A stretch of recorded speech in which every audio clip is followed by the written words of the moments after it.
Good morning students. आज हम नया लेसन मानव श्वसन तंत्र का अध्ययन करते हैं। मानव श्वसन तंत्र, श्वसन यानी श्वास लेना और छोड़ना। सामान्य भाषा में हम श्वसन किसे कहते हैं? बाहरी वातावरण से ऑक्सीजन युक्त वायु को लेना, कार्बन डाइऑक्साइड युक्त वायु को मुक्त करना। श्वसन दो प्रकार का होता है, बाह्य श्वसन, आंतरिक श्वसन। बाह्य श्वसन वायुमंडल से ऑक्सीजन को लेना और कार्बन डाइऑक्साइड को छोड़ना, इसे हम कहते हैं बाह्य श्वसन। बाह्य श्वसन के लिए श्वसन अंगों का योगदान है। वह कौन कौन से श्वसन अंग है वो हम यहाँ देखते हैं। आंतरिक श्वसन यानी जब ऑक्सीजन को फेफड़ों में भरकर रक्त द्वारा विभिन्न अंगों तक पहुँचाया जाए, अंगों के ऊतकों में कोशिकाएं उस ऑक्सीजन को लेकर के उपापचय की क्रिया करने लग जाए, उसे कहते हैं हम आंतरिक श्वसन। पहले हम देखते हैं बाह्य श्वसन। बाह्य श्वसन से पहले एक और वस्तु हम जानना चाहते हैं। श्वसन दो प्रकार का होता है, ऑक्सी श्वसन, अनॉक्सी श्वसन। ऑक्सी श्वसन यानी ऐसा श्वसन की क्रिया जिसमें ऑक्सीजन आवश्यक हो, उसे कहते हैं ऑक्सी श्वसन। अनॉक्सी श्वसन यानी जो जीवाणुओं में होता है, बहुत सारी फंगस में भी ऑक्सीजन की अनुपस्थिति में श्वसन की क्रिया संपन्न होती है, उसे कहते हैं अनॉक्सी श्वसन। हम प्रारंभ करते हैं बाह्य श्वसन से। बाह्य श्वसन में श्वसन अंग आवश्यक है। श्वसन अंग कौन कौन से हैं? थोड़ा सा हम यहाँ देखें तो श्वसन अंग में बाह्य नासा छिद्र है, नासा गुहा, नासा मार्ग, नासा ग्रसनी, घाटी, श्वास नली, फेफड़े। इस चित्र में हम मानव श्वसन तंत्र के चित्र में हम देखते हैं, ये बोर्ड का प्रश्न होता है, मानव श्वसन तंत्र का नामांकित चित्र बनाकर वर्णन कीजिए। तो हम इस प्रकार का चित्र बनाएंगे और इन्हीं अंगों का वर्णन करेंगे। बाह्य श्वसन अंग में वातावरण से वायु को लेने के लिए बाह्य नासा छिद्र हैं। हम सभी के पास एक जोड़ी नासा छिद्र है जिससे वायु नाक में प्रवेश करती है, तो ये बाह्य नासा छिद्र। दोनों बाह्य नासा छिद्र एक पर्दे से एक दूसरे से पृथक हैं, जिनको हम कहते हैं नेजल सेप्टम। तो ये नेजल सेप्टम द्वारा दोनों नासा छिद्र एक दूसरे से पृथक हैं, परंतु सेप्टम बहुत थोड़ी दूरी तक है, उसके पश्चात एक मार्ग बन जाता है, उसे हम कहते हैं नासापथ, नासा मार्ग। तो बाह्य नासा छिद्र दो नासा गुहा में खुलते हैं। नासा गुहा ये पूरा नासा मार्ग बनाती है। नासा मार्ग में यहाँ घुमावदार अस्थियां हैं। इन घुमावदार अस्थियों को बोलते हैं टर्बाइनल अस्थि। टर्बाइनल अस्थि के ऊपर उपकला की परत है, यह उपकला कहलाती है स्नीडेरियन कला। नासा मार्ग में चार प्रकार की अस्थियां मिलकर नासा मार्ग बना है। नेजल, मैक्सिला, प्रीमैक्सिला, एथेमॉइड और टर्बाइनल। टर्बाइनल घुमावदार सर्पिलाकार अस्थियां हैं। देखिए, ये एक विशेष कार्य के लिए घुमावदार हो गई है कि जब वायु प्रवेश करती है तो वायु ऐसे स्पाइरल मैनर में सर्पिलाकार रूप से घूमते हुए अंदर जा रही है। उससे क्या होगा? वायु को नासा मार्ग में इसकी गति को कम कर दिया जाता है। वायु के साथ आए धूल के कणों को बालों के द्वारा रोक लिया जाता है। इसमें स्नीडेरियन कला से बहुत सारा श्लेष्मा स्राव होता है, वह श्लेष्मा धूल के कणों को, जीवाणुओं को रोक लेते हैं, प्लस वायु को ये नम बनाते हैं, शरीर के तापमान के अनुसार इसका तापमान करते हैं। तो ये टर्बाइनल अस्थियों का बड़ा विशेष कार्य है। ये वायु की तीव्र गति को रोककर और वायु को नम बनाने में और जीवाणु और धूल के कणों को मुक्त करने के लिए ये घुमावदार अस्थि है। इस अस्थि के ऊपर स्नीडेरियन उपकला है जो श्लेष्मा का स्राव करती है। स्नीडेरियन उपकला, कभी कभी हमें जुखाम हो जाता है, तब स्नीडेरियन उपकला में स्वेलिंग आ जाती है, सूजन आ जाती है। नतीजा हमें गंध का ज्ञान नहीं होता है। तो स्नीडेरियन उपकला गंध के ज्ञान में भी सहायक होती है। अभी वर्तमान में रोग चल रहा है कोरोना। ऐसा कहा जाता है कि कोरोना का एक लक्षण यह भी है कि आपको कोई किसी प्रकार की गंध का एहसास न हो, खुशबू या बदबू का अनुभव न हो। इसका तात्पर्य कि स्नीडेरियन उपकला में सूजन आ जाती है और अधिक मात्रा में श्लेष्मा स्राव होने लगता है, तो नाक से पानी के रूप में बहने लगता है, जिसे हम सामान्य जुकाम कहते हैं। सामान्य जुकाम के लिए कौन रिस्पॉन्सिबल है? Virus, rhino virus. कोरोना भी एक प्रकार का वायरस है जो स्नीडेरियन उपकला में सूजन कर देता है। या आने वाली टर्बाइनल अस्थियों से खुलता है, ये गले पर चला जाता है, इसे कहते हैं हम नासा ग्रसनी। ये पूरा एरिया कहलाता है ग्रसनी। हम पाचन तंत्र में पढ़े हैं ग्रसनी।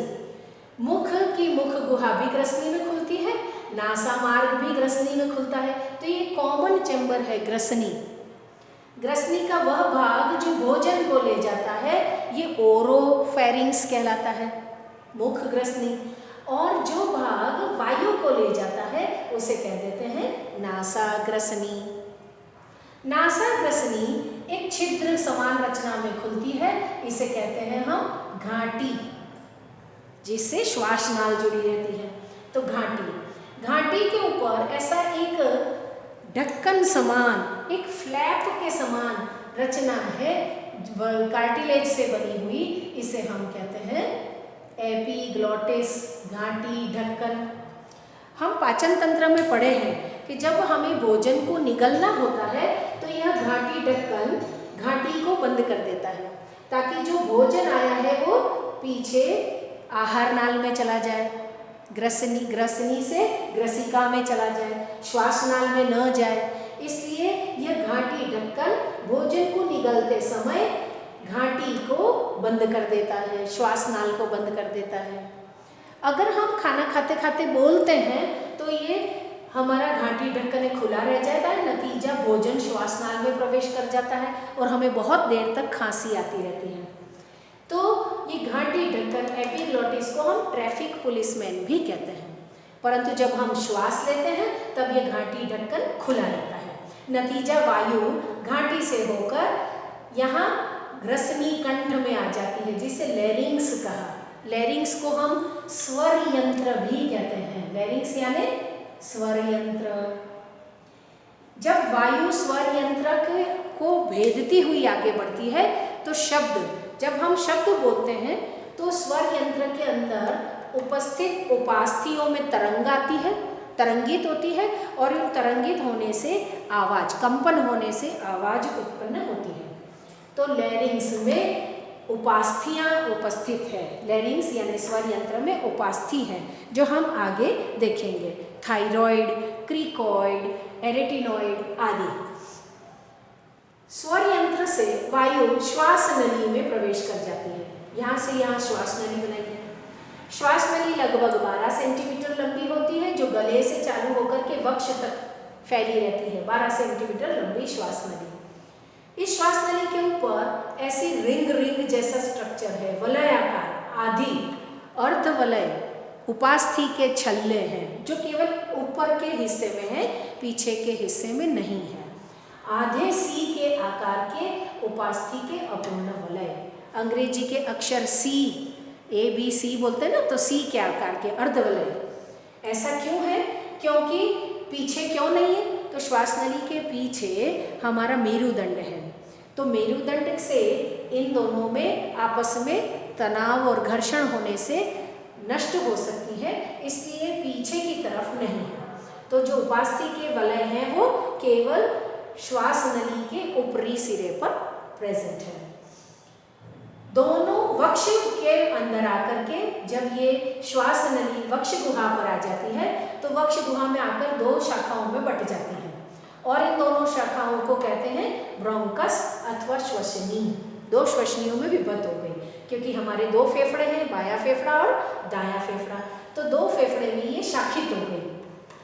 श्वास नली शाखित होकर के 2 श्वसनी में बदल गई और दोनों श्वसनी फेफड़ों में प्रवेश कर जाती है। यहाँ पर भी उपास्थि के अर्धवलय उपस्थित है। ये दोनों फेफड़े हैं। दोनों फेफड़े गुलाबी रंग के होते हैं, स्पंज के समान, स्पंजी और बहुत महीन है। दोनों फेफड़े चारों तरफ से दो परतों द्वारा घिरे रहते हैं। इन दोनों परतों को बोलते हैं फुफ्फुस आवरण। दोनों फुफ्फुस आवरण के मध्य तरल भरा हुआ है, उसे कहते हैं फुफ्फुसीय तरल। बाहर की परिधीय फुफ्फुस आवरण और भीतर की दैहिक फुफ्फुस आवरण अथवा विसरल और पैराइटल। इन दोनों में फुफ्फुसीय द्रव भरा होता है जो फेफड़ों को पिचकने से बचाता है, बाहरी वातावरण से आए हुए दबावों से, घर्षण से, अचानक से आए दबाव से फेफड़ों की सुरक्षा करता है। यहाँ कहीं भी वायु नहीं है। अगर किसी कारणवश एक्सीडेंटली यदि इस फुफ्फुस आवरण के मध्य के फुफ्फुसीय तरल बाहर आ जाए, निकल जाए या रप्चर हो जाए, फुफ्फुस आवरण टूट जाए, तो हमारे फेफड़े पिचक जाएंगे और व्यक्ति की मृत्यु हो सकती है। दोनों श्वसनियाँ पुनः अंदर आकर के भीतर प्रवेश करके विभाजित हो जाती हैं और उन्हें कहते हैं द्वितीयक एवं तृतीयक श्वसनियाँ। ये प्रथम श्वसनियाँ हैं, ये और अधिक शाखित हो जाती हैं तो उनको कह दिया द्वितीयक श्वसनियाँ। और अधिक शाखित हो जाती हैं तो कहते हैं तृतीयक श्वसनियाँ।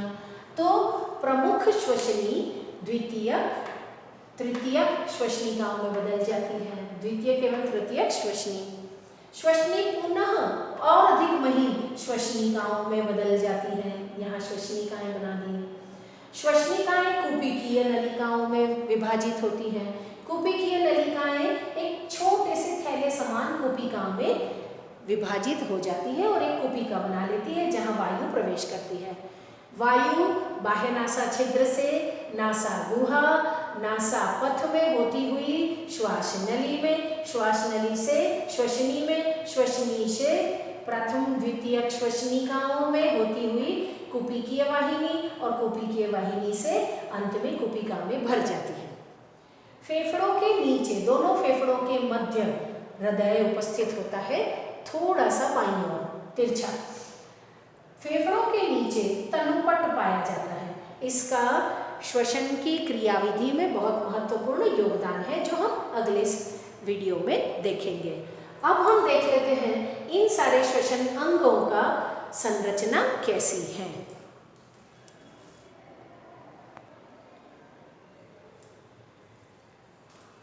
अभी हमने श्वसन तंत्र का चित्र देखा।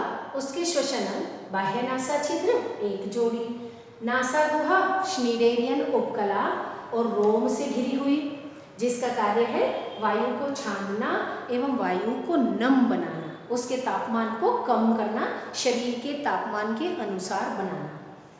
नासा मार्ग में अस्थियां हैं नेजल, प्रीमैक्सिला, मैक्सिला, एथेमॉइड और टर्बाइनल अस्थियां। इन सबसे हमारा नासा मार्ग बना है जो हमने अभी देखा।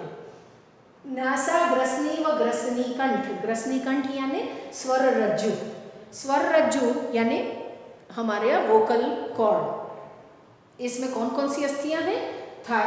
उपास्थियां हैं, थायरॉइड, क्रिकॉइड, एरेटिनॉइड और एपिग्लोटिस। इन उपास्थियों से हमारा ग्रसनी कंठ स्वर रज्जु बना है। घाटी व घाटी ढक्कन, घाटी यानी छिद्र जो वायु को श्वास नली में ले जाती है, घाटी ढक्कन यानी एपिग्लोटिस जो भोजन को निगलते समय श्वास नली को बंद करता है, उसे ट्रैफिक पुलिसमैन कहते हैं। श्वास नली ग्रसनी कंठ से यानी स्वर रज्जु से वक्ष गुहा तक लगभग 12 सेंटीमीटर नलिकाकार रचना है। वक्ष गुहा में आकर यह दो शाखा में बढ़कर दाहिने व बाएं फेफड़े में प्रवेश कर जाती है। उपास्थि के अर्धवलय सी आकार के श्वास नली को पिचकने से रोकते हैं। सी आकार के अर्धवलय है, उपास्थि के अर्धवलय जो सी आकार के हैं, श्वास नली को पिचकने से रोकते हैं। जब हम वायु बाहर निकाल देते हैं तब वायु न रहने पर श्वास नली बंद हो सकती है, तो श्वास नली को पिचकने से, जब वायु नहीं है तब उसको चिपकने से रोकने के लिए ये उपास्थि के अर्धवलय उपस्थित हैं। पक्ष्माभि उपकला और श्लेष्मा कोशिकाएं जो पूरी श्वास नली में है वो वायु को नम बनाती है, जीवाणु धूल के कणों को हटाने में मदद करती है। फेफड़े दो हैं, दायां और बायां फेफड़ा। दाएं फेफड़े में 3 पालियों में विभक्त है, बायां फेफड़ा 2 पाली में विभक्त है। दोनों फेफड़े फुफ्फुस आवरण एवं फुफ्फुसीय द्रव से सुरक्षित हैं। जो हमने पढ़ा कि फुफ्फुस आवरण बाह्य आघातों से सुरक्षा प्रदान करते हैं। दोनों फेफड़ों से श्वसन, जो हमारी श्वास नली थी, ये 2 श्वसनी में बदल जाती है। श्वसनियाँ प्राथमिक और द्वितीयक श्वसनी में बदलती हैं। श्वसनियाँ और अधिक विभाजित होती हैं श्वसनिकाओं में, और अधिक विभाजित होती हैं कुपिकीय नलिकाओं में, और कुपिकीय नलिकाएं अंत में एक कुपिका या छोटे सैक थैले समान रचना कुपिका का निर्माण करती हैं। इन सब के मिलने से हमारे फेफड़े कैसे दिखाई देते हैं? अंगूर के गुच्छे के समान। कुपिकाएं 0.2 मिलीमीटर व्यास की होती हैं। 0.2 मिलीमीटर व्यास यानी बहुत सूक्ष्म होती है कुपिकाएं। अब कुपिकाएं खुद भी 3 परतों से मिलकर बनी है। कुपिका की उपकला, केशिकीय उपकला जो एंडोथेलियल है, और उन दोनों को जोड़ने वाली आधार कला। यानी एक कुपिकाएं 3 परतों से मिली है, और वो तीनों परतें इतनी महीन हैं कि पूरी कुपिका का डायमीटर कितना बना लेती है? 0.02 मिलीमीटर। ये कुपिकीय उपकला 0.02 मिली माइक्रोन है। एक कुपिका की उपकला 0.2 मिली माइक्रोन है, और व्यास कुपिका का डायमीटर व्यास 0.2 मिलीमीटर है। एक कुपिका, हमारे फेफड़े पूर्ण रूप से रक्त केशिकाओं के जाल से आवृत रहते हैं। तो रक्त केशिकाएं हैं, उसको कहते हैं एंडोथीलियम। रक्त केशिकाओं की सबसे पतली महीन उपकला, केशिकीय उपकला, उसका नाम होता है एंडोथीलियम। तो एंडोथीलियम, कुपिका की उपकला, रक्त की केशिकाओं की उपकला 2, और दोनों को जोड़ने वाली एक आधार कला, तो तीनों मिलकर कुपिका का निर्माण करती है। यहाँ हमने देखा मानव श्वसन तंत्र का चित्र और श्वसन अंगों का वर्णन।